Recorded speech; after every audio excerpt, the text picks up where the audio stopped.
Well. Allegri's comments after the match against Benfica were interesting. I may need to do a video on that, dude. But anyway, welcome. Welcome to the Champions League review. A ton to get through, so let's move.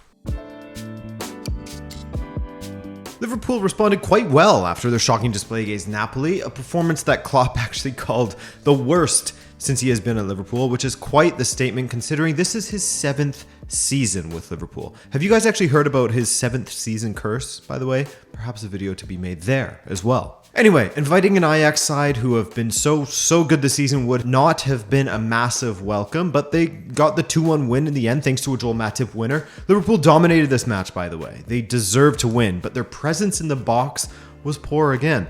Darwin came on and he looked just as poor as he had in his other cameo since the red card. It's too bad because he was in some good form before that red card. Now he's a bit shaken, just like his first season at Benfica.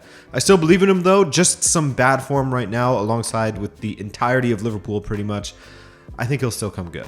Napoli went away to Rangers. While it was a frustrating first half in which plenty of Napoli supporters were pulling their hair out, hell, even Rangers supporters would have been doing the same as they had a golden chance go begging as well. But in the second half, once James Sands got himself sent off with 2 cards in 2 minutes, that was it. A hectic stretch after that with Zielinski having his penalty saved. Politano converts the rebound, but it's retaken for encroachment. Raspadori killed the game off in the 85th minute after replacing Simeone. Fantastic bit of passing from Napoli there. And Tanguy Ndombele, he got a goal. Anguissa forcing a mistake and winning the ball deep in Rangers' end, then cutting back to Ndombele for the 3-0 win. Napoli, top of the group. Liverpool and Ajax close behind.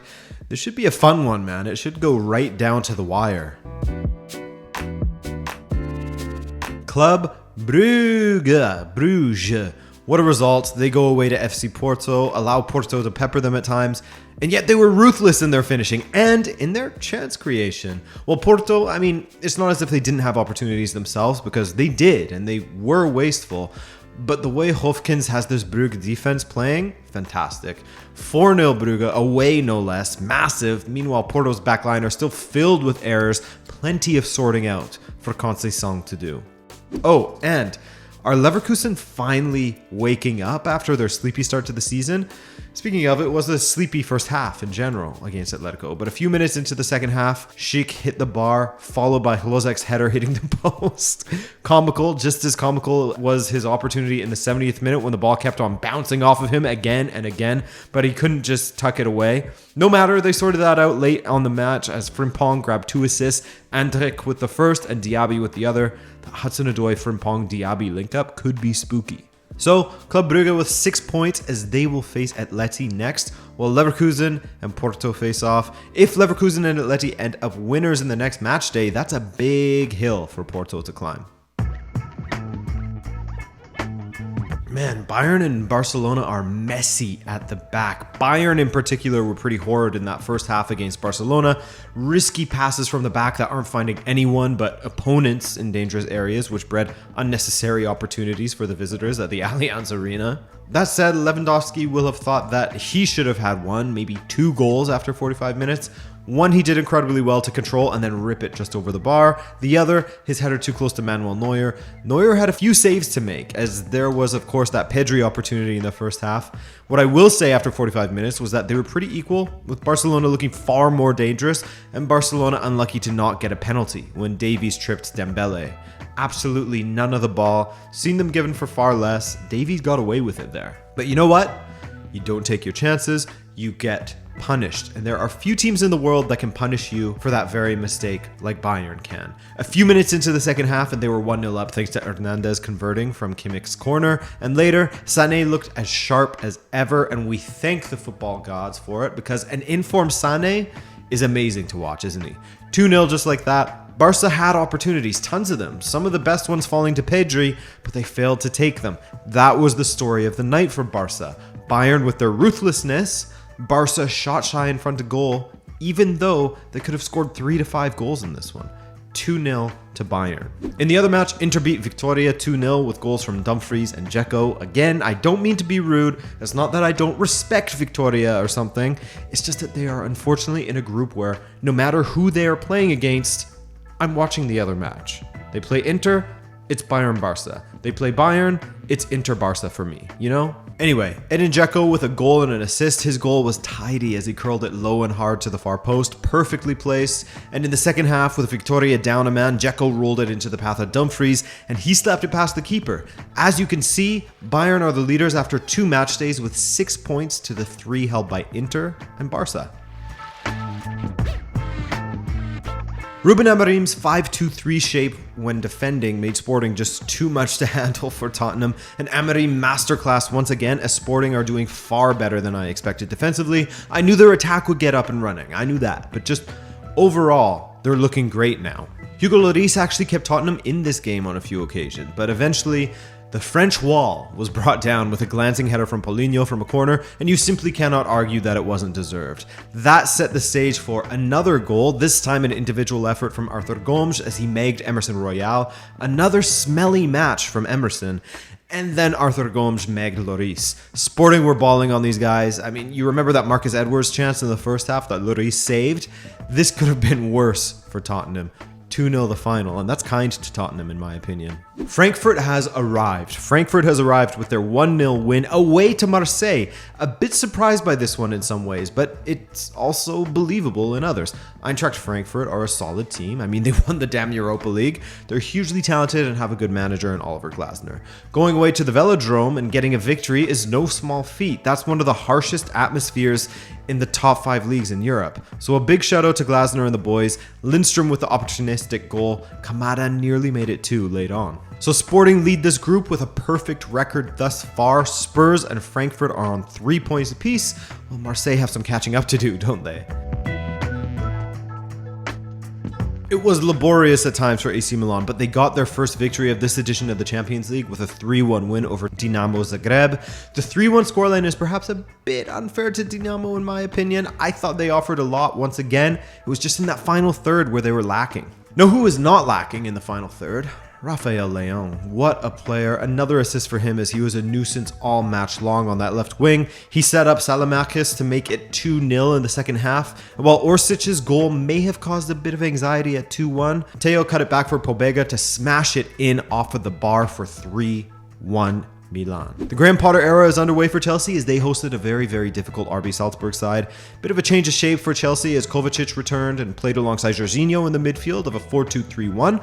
That's something to keep an eye on. Not much to talk about in the first half as far as interesting football goes, but Chelsea do look to attack a little bit more early doors under Potter. The goal came from a ball through the box that eluded everyone, and Sterling curled it into the far post. But Salzburg can play some liquid stuff, and while the ball was bouncing off of Chelsea players all the way down the pitch, that man Okafor did it once again, 1-1, and that was the final in this game. So, Milan top of the table, then Zagreb, Salzburg, and finally Chelsea with just a single point. But we're just 2 matches in as well.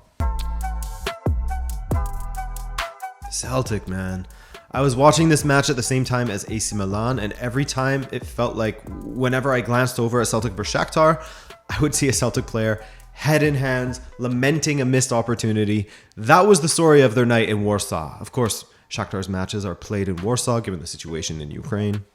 A city I'd love to visit, by the way. Mudryk once again with a great performance for Shakhtar as he equalized following that early own goal from Bondarenko, Ukrainian-Scottish double agent Mr. Bondarenko. Brilliant attack from Celtic. Hatat thought that he had scored, but definitely took a touch off of Bondarenko on the way in. RB Leipzig were frustrating the hell out of Real Madrid, making them work and work and work for their win as they were once again without Karim Benzema.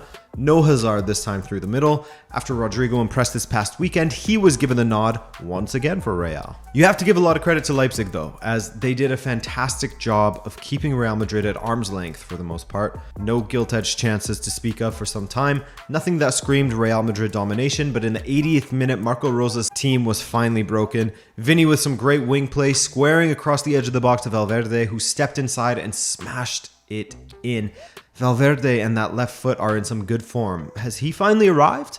I mean, he's been good for a couple of seasons, of course, but now he has added a finish to his game when given the opportunities to play in a more attacking role. The second from Real Madrid was absolute filth from Asensio. Great free kick routine from him and Kroos as Kroos cut it back to Asensio on the edge of the box, and Asensio's first time left foot flew through the ball in off the post. Stunning goal from him.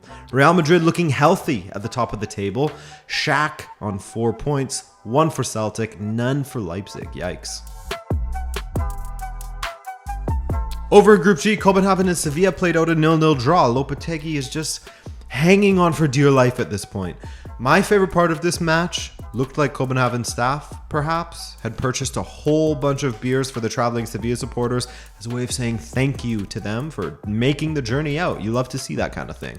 And then we had Man City hosting Borussia Dortmund, Haaland hosting his old teammates in Manchester, Bellingham back in England, and it was actually Bellingham that scored first for Borussia Dortmund, getting on the end of a Marco Reus cross into the box. Perhaps City defenders were asleep at the wheel a bit following the corner as Bellingham wriggled between Akanji and Haaland for the goal, or maybe Akanji and Haaland forgot that Bellingham isn't one of their teammates anymore, and that's why they let him go. Regardless, death, taxes, and Erling Haaland scoring goals. Of course he did it again, but first, John Stones equalized for City with not with a header from a set piece, as you may expect, but with a stunning strike from the edge of the box that flew past Meyer.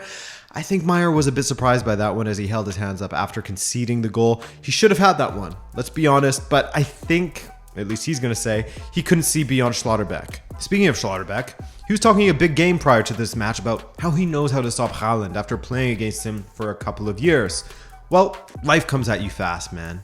As 4 minutes after Stones equalized, Haaland scored what could be only described as a Zlatan-esque goal, flying through the air feet first to meet the cross. Speaking of the cross, take a bow, João Cancelo, outside of the boot, Modric-esque. Modric to Zlatan, that one. And a worthy winner for this match, 2-1 City as they sit on 6 points, Dortmund on 3, and Copenhagen and Sevilla are chilling on 1 point. In Israel, PSG did just as well as you would expect them to, but what a shaky start from them. Maccabi went 1-0 up through Sherry. Great outswinging ball into the box from Haziza to find his teammate ghosting through the middle beyond Marquinhos and Vitinha. In fact, they almost made it 2-0 in the 32nd minute, but Pierro was called back for offside. And with that call back, it galvanized PSG, man. Their first came from Messi as Mbappe's low-driven ball across the box came off of a defender and was put on a play for Messi. He was brilliant in this game, by the way, Mr. Messi. And he, in fact, returned the favor to Mbappe in the second half. Perfectly weighted ball, and Mbappe opened his body up and hit it first time into that bottom corner. I mean, the quality of the attack. And Neymar joined in on the fun as well. Great ball forward from Verratti, great finish from Neymar. But Maccabi Haifa did have plenty of chances, plenty of saves forced out of Donnarumma in this game, which gives me hope for Benfica. Maybe false hope, who knows? But at least based on the performance in the second half against Juventus, Benfica could give PSG some problems, I reckon. But before we get to that, here was my prediction from the Turin Giants Juventus podcast. I think that we're going to have Juve actually scoring first, and then Benfica coming back in that second half. I think that Benfica might be a little bit shell-shocked, or at least will have difficulty dealing with a team with this caliber of players in it. Because, you know, I've said this a million times, our first big test, basically. And I think that it could be a little bit slow. Gonzalo Ramos returning back into the side could be a little bit sluggish, but I think that they'll get it over the line in the end. Look, 2-1 away. That's bold. That's exactly what happened, man. Juve came out flying. They had a solid attacking lineup that saw them score early through Milik. What a run of form for him, eh? Juve had something to prove. They came out strong. They looked great for 10-15 minutes. And then Benfica started to take control. Kostic and Cuadrado as wingbacks are great going forward, but the gap between them and Juve's somewhat narrow back three left so much space for Benfica to attack the wide areas when they chose to. The first goal for Benfica came from a penalty, Meretti giving it away, João Mario smashing it into the roof of the net, and in the second half, it was all Benfica for the most part, attacking at will, taking advantage of the huge space between Juve's back line and their midfielders.